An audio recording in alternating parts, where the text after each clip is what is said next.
श्री बालाजी गौशाला में भागवत कथा का कलश यात्रा के साथ हुआ शुभारंभ। भाकरोटा खुर्द स्थित श्री बालाजी गौशाला में रविवार को श्रीमद् भागवत कथा का शुभारंभ 351 कलशों के साथ भव्य यात्रा के साथ हुआ। भव्य एवं पारंपरिक वेश में रविवार से श्री बालाजी गौशाला में श्रीमद् भागवत कथा का कलश यात्रा के साथ शुभारंभ हुआ। साध्वी सुविद्रा महाराज के नेतृत्व में कस्बे के ठाकुर जी मंदिर से पवित्र जल स्त्रोत से जल भरने के साथ शुरू हुई कलश यात्रा में बड़ी संख्या में महिला श्रद्धालु शामिल रहे। पवित्र जल स्त्रोत से जल भरकर लाने के बाद श्रीमद् भागवत कथा का हरनाथ ककरालिया व ध्वज का पूजन बद्री नारायण ने किया। कलश को कथा आयोजन स्थल पर धार्मिक विधि एवं मंत्रोच्चार के साथ स्थापित किया गया।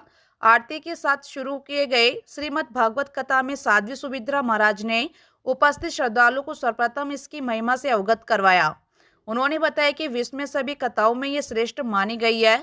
जिस स्थान पर इस कथा का आयोजन होता है वो तीर्थ स्थल कहलाता है। इसको सुनने एवं आयोजन कराने का सौभाग्य भी प्रभु प्रेमियों को ही मिलता है। ऐसे में अगर कोई दूसरा अन्य भी किसी गलती से भी श्रवण कर लेता है तो वह कई पापों से मुक्ति पा लेता है। इसलिए 7 दिन तक चलने वाली इस पवित्र कथा को श्रवण करके अपने जीवन को सुधारने का मौका हाथ से नहीं जाना देना चाहिए।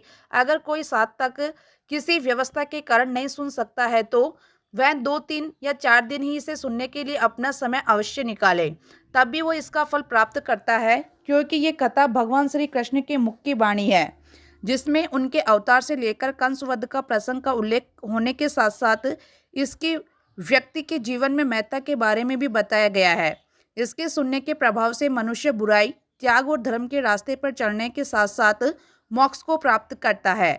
शास्त्री ने बताया कि इस कथा को सबसे पहले अभिमन्यु के बेटे राजा परीक्षित ने सुना था, जिसके प्रभाव से उसके अंदर तक्षक नामक नाग के काटने से होने वाली मृत्यु का भय दूर हुआ और उनसे मोक्ष को प्राप्त किया था। इस दौरान मंगल ककरालिया, हनुमान ककरालिया, नारायण सिंह, रामेश्वर, हरि नारायण, अनिल, अशोक ककरालिया सहित सैकड़ों ग्रामीण महिला पुरुष मौजूद रहे।